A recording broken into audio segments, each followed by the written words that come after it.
Good afternoon. Alright, I have relocated to my upstairs studio. This is where I used to record my podcast, but now that I'm having surgery, probably my bedroom's right over there, so I can like come over here, roll out, stretch. I can do like creative work or work on whatever I need to because I have plenty of space. I still have a chair. Yeah, so this is a new space, and downstairs is just like I was running into too many things down there, and it's too much. So today I want to talk about ankle mobility, I think. I was gonna do that, but honestly, I kind of need to do my PT exercises and then stretch a little bit. It was kind of the original plan, and then I was like, make it quick, do ankle mobility, but I'll still talk about that probably at the end. But I really do need to do my PT exercises.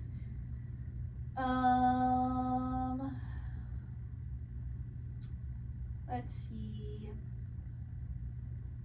I rolled out, stretched this morning, per usual. Everything's feeling pretty good other than the freaking cartilage.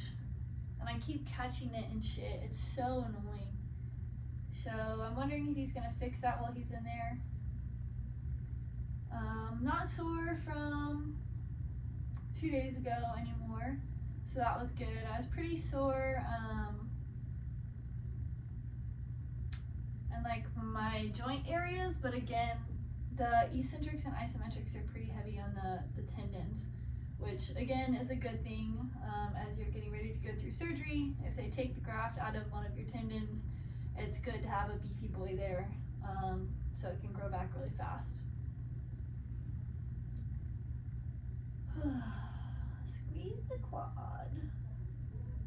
This one I like to change up a little bit. So if you're squeezing the quad straight up and down, sometimes it's good to turn your toe out, and then you'll kind of get a squeeze of the inside quad, and then you can kind of turn it out, get a squeeze on the outside quad. Just a little bit different. I don't know the word I'm looking for, like feeling. And then also I try to squeeze my quad with my toe pointed. Again, just to get a little bit different feeling, especially with the calf squeeze versus the shin squeeze. It's going to be just different sensations. That's the word I'm looking for. So just giving it a lot of squeezes. I'm turning the ankle. And a lot of I mentioned it yesterday, and I've just been thinking like the best way to refer to it is active stretching. I don't know if that's like a legit like way of stretching, but it's kind of how I stretch, and maybe that's how dynamic stretches were supposed to be done, but I'm not really sure. But when I am stretching, I try to like, for example, it's a little exercise, so maybe active exercising as well, but just or mindful exercising. So as I'm doing my exercise, I kind of like play around with different angles, different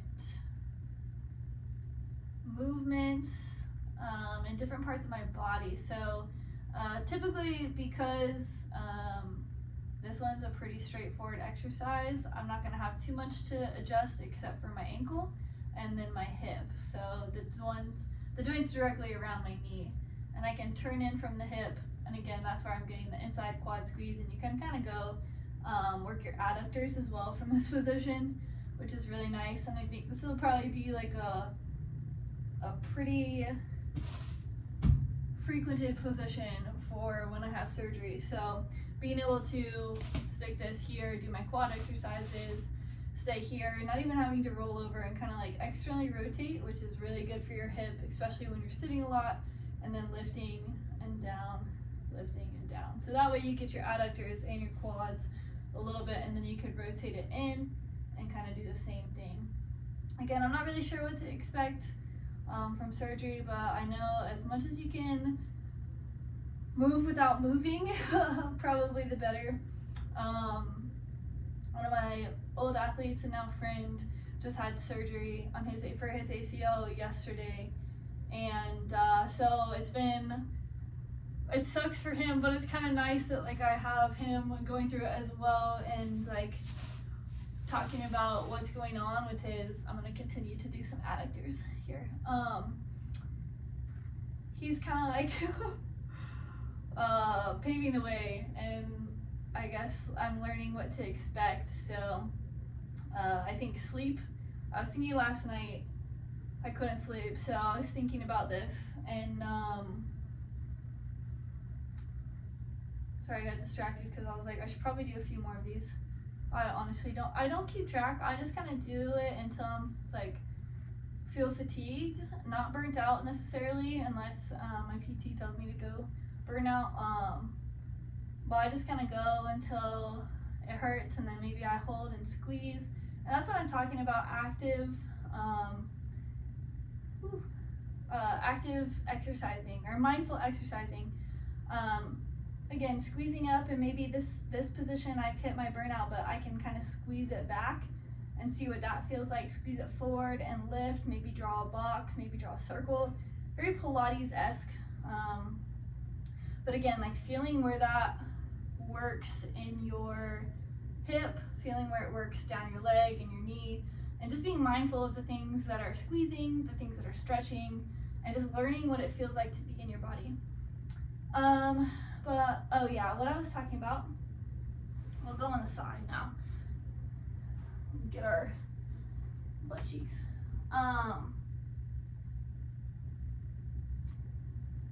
What was I saying? Oh, I think like the number one thing, just based off of like what happened after my injury, I think that the best thing, number one thing to prioritize is always going to be rest.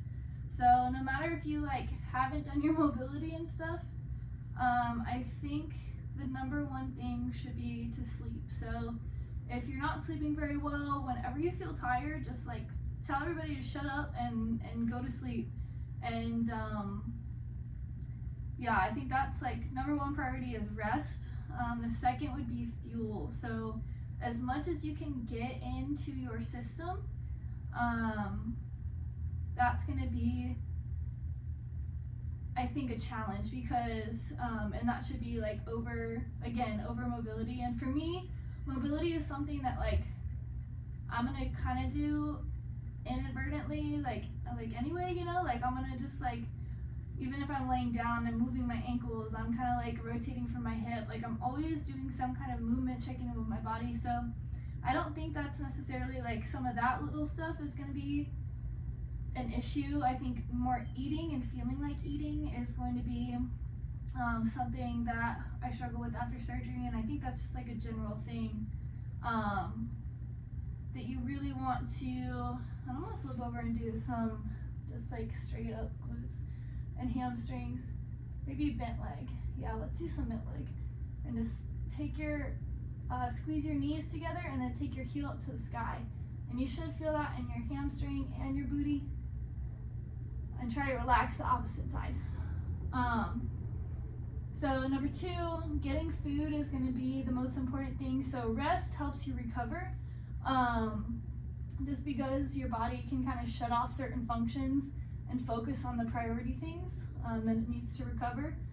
But food helps you do that. So the more you can prioritize just getting nutrients into your body, I think the better that's going to be, because then you are giving your body calories, and you're giving your body building blocks, and you're giving it the nutrients it needs in order to build back your system that just got disrupted.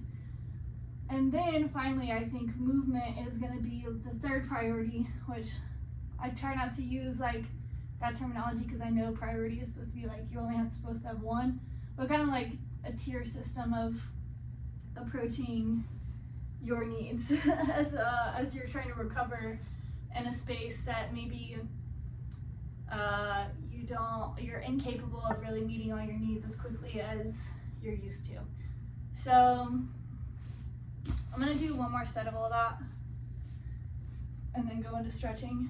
And then as far as movement goes, I think again, like start with I'm trying to remember the technological term. I think it's like proximal distal. So like stuff that's further away from your point of injury. So for example, like if you're laying down, you're first waking up in the morning, maybe just start by moving your arms around and just kind of seeing how your wrists feel, especially like you're going to be crutching a lot. So there's a lot of things in your body that are going to be affected by one specific spot. And so start with your wrists, start with your elbows, see how they feel, see how your shoulders feel, start to move your neck. Then work your way to your other leg, and then to the injured leg. That way you start to just like promote movement in your body, start to prepare, start to warm up, and just check in with yourself as you're getting started for the day. Or just like waking up from a nap, or you've just sat on the couch for so long and you need to start like thinking about moving. It's important to move a good bit because that's how you're going to promote blood flow, which is going to bring all the nutrients to your point of injury.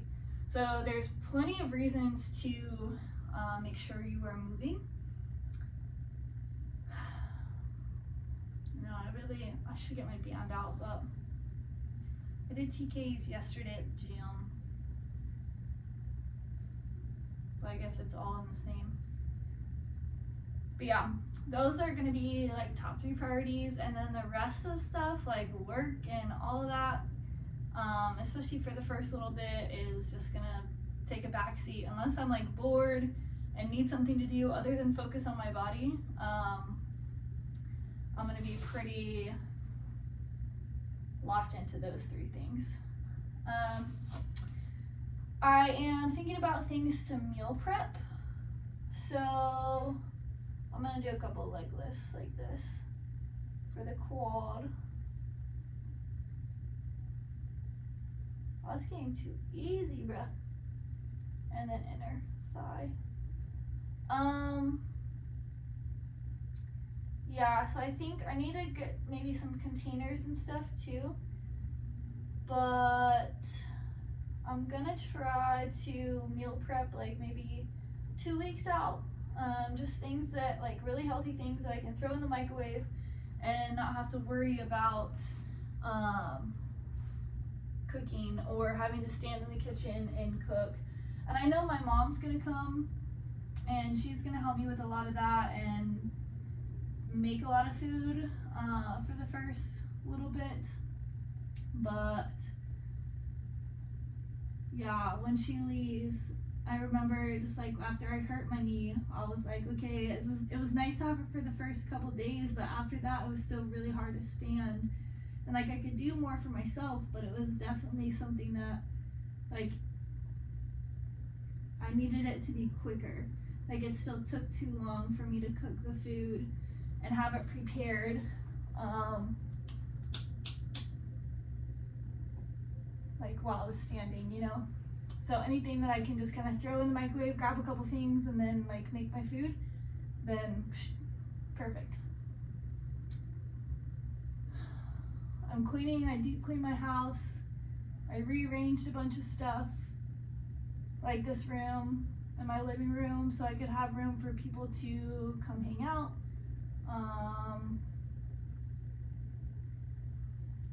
Yeah, and I'm making my final list of things that I need to get done before August 7th.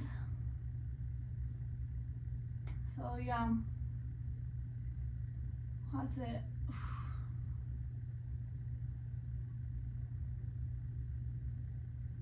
This is a good one too, if you just like think about moving through Jello and adding your own resistance. So this will kind of take us into a little bit more active stretching. You can create your own resistance by thinking about it. And so it's not going to be quite the strength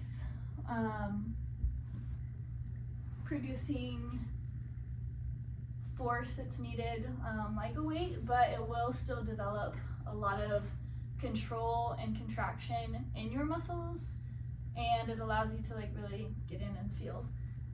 So a couple ankle exercises. This is going to be one of the most important things for you to maintain while you're going through a knee injury, is your ankle mobility. This one requires, so like I talk about, there's two different calves, and calves are going to be really important in your ankle mobility. One calf you access by having a bent knee, and one calf you access better by having a straight leg. So you can get on the ground, you can do this standing up, but I'm going to show you from the ground and then I'll show you from standing up as well. So this one, it's just going to depend on your knee mobility as well, which it could be a pro, it could be a con, depending on where you are, in your knee progression. So right now I have a pretty good range of motion. This is like really as far as I can get with my knee, but I can go a little bit further. I just get like pretty cautiously aware from my cartilage. But this is going to give me enough to start to stimulate some of that stuff in the back of my calf and my ankle. And again, it gives me some of the knee range of motion training that I need. But it's probably not going to be the most effective one on this side. But this, I've been able to kind of sit on my femur and get on this knee, but as soon as I start to slide my hips back, it doesn't work. So if you can find a safe place to do this where you don't have any pain, you can sit on your knee, but if not, like put a pad under there or do whatever you need to do. Again, I'm going to show you some standing ones and some down dog ones that allows you to get calf mobility without having to mess around with your knee. As you can see, this one has way better mobility. Kind of looks like the knees over toes guy, right? His stuff is really solid, especially for developing mobility. So, but when you're going through an injury rehabilitation, sometimes you're not going to be able to achieve certain ranges of motion. So you just have to work with whatever you got. This one is not too bad. And then I'm just going to roll around. So you see how I'm taking my ankle. Here, let me come this way. Bink, bink. So I'm going to slide my knee forward over my toe. And then I'm going to rock it to the inside. And you should feel it on the inside of your ankle. And then rolling it to the outside of your ankle. So rocking it back and forth and just kind of moving around. Even if you lift your heel off the ground a little bit to get that little extra stretch and kind of be able to bounce with it. You're getting to know your body and what gets a deeper stretch, what lightens it up a little bit, what changes, adding dynamic to the stretches, which is like just a little bit of bouncing or like going through a range of motion, slow and controlled, but again, moving through a range of motion. So that is the kneeling one. I really like that, and especially like if you have access to a gym, attaching a band somewhere behind you on a rack or whatever, and then you step in it and put it across the top of your leg and do that one. You can even do it from here. It's going to be really nice. So it pulls your ankle back and it just gets deeper into your ankle joint. Down dog, we've done this plenty of times. So send your hips up to the sky. Again, either straight leg from here. Think about driving the backs of your knees to the back wall, and then you can walk it out, and then you have the option to bend your knees and slide your knees side to side. And those are going to be two different calves, okay? So again, one, and I don't remember, I think the soleus is the bent knee one, and the gastroc is the straight knee one, or the straight knee one, but don't quote me on that. And then lastly, this one's easier if you have a curb.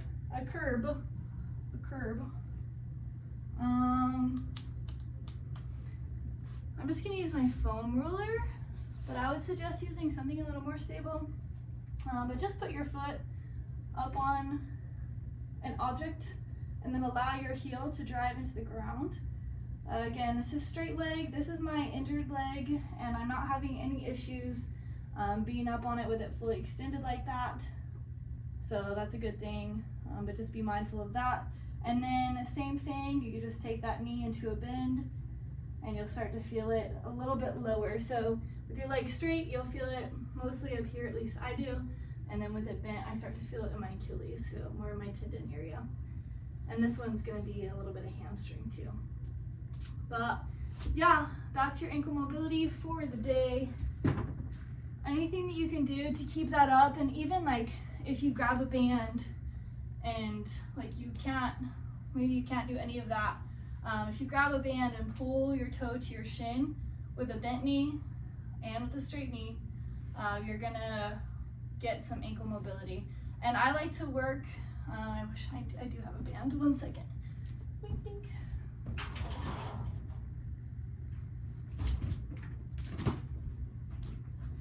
Okay, you can get a strap or a band or a towel or whatever you're gonna use.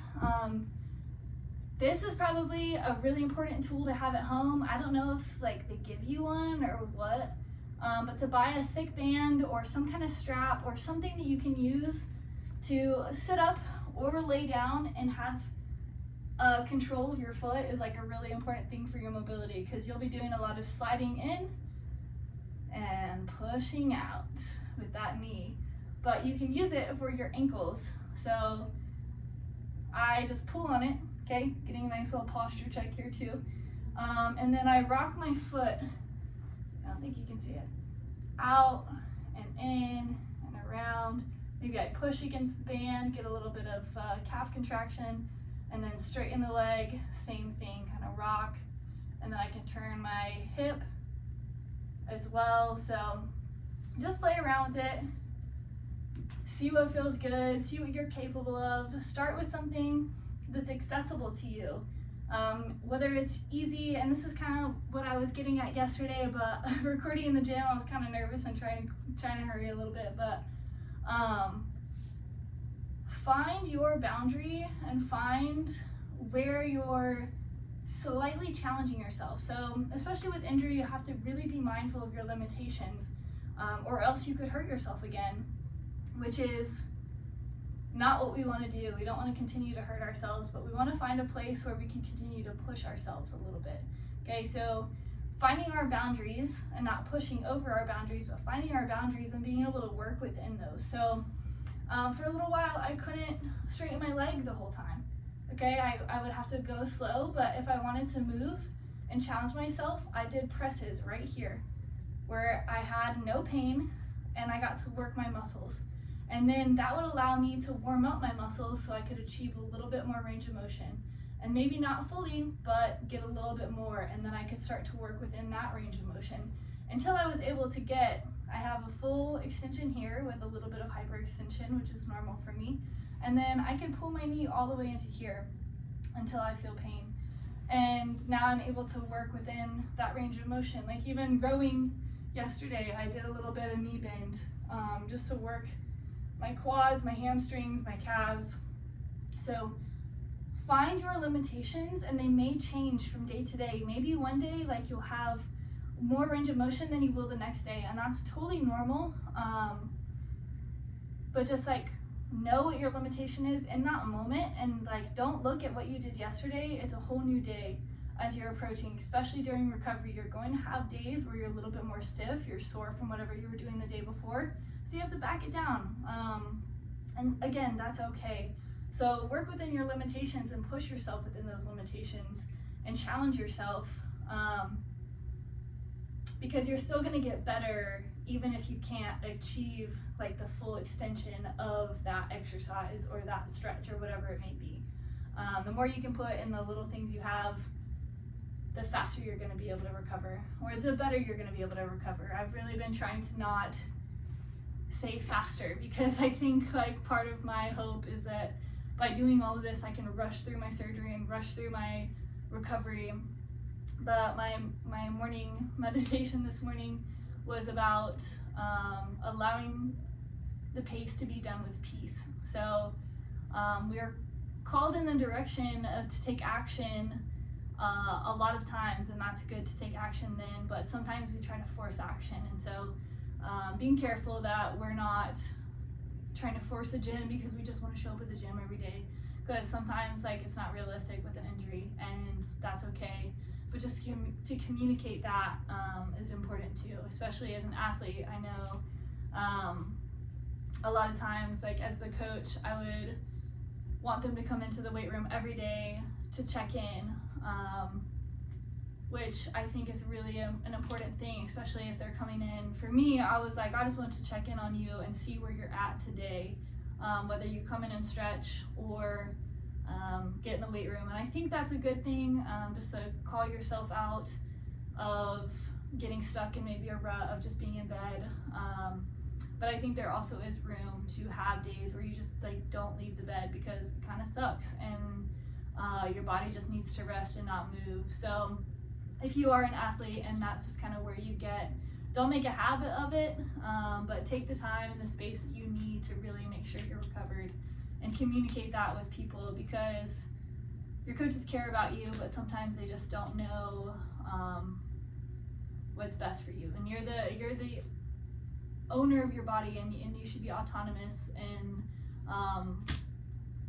yeah, I'm just on a horse now, or on a soapbox or whatever. But yeah, I wanted to share that like your coaches always care about you. So the more you can communicate with them about your feelings and your body, recovery is a really important time to learn about your body and communicate those things. So I think I lost my train of thought at the end of that, and so I hope that made sense. But yeah, I don't even know how to wrap that one up. But yeah, take it day by day. That's how I'm gonna wrap it up. Take it day by day. Communicate with the people around you that are trying to help you. Make sure they know what's going on with your body so that they can help you in the best way possible. So again, the more you're communicating, and the better you're communicating, the better help you're gonna get. So I think it's like 2 weeks now, just over 2 weeks. Golly, that's so long. So I'll be around. I'll see ya.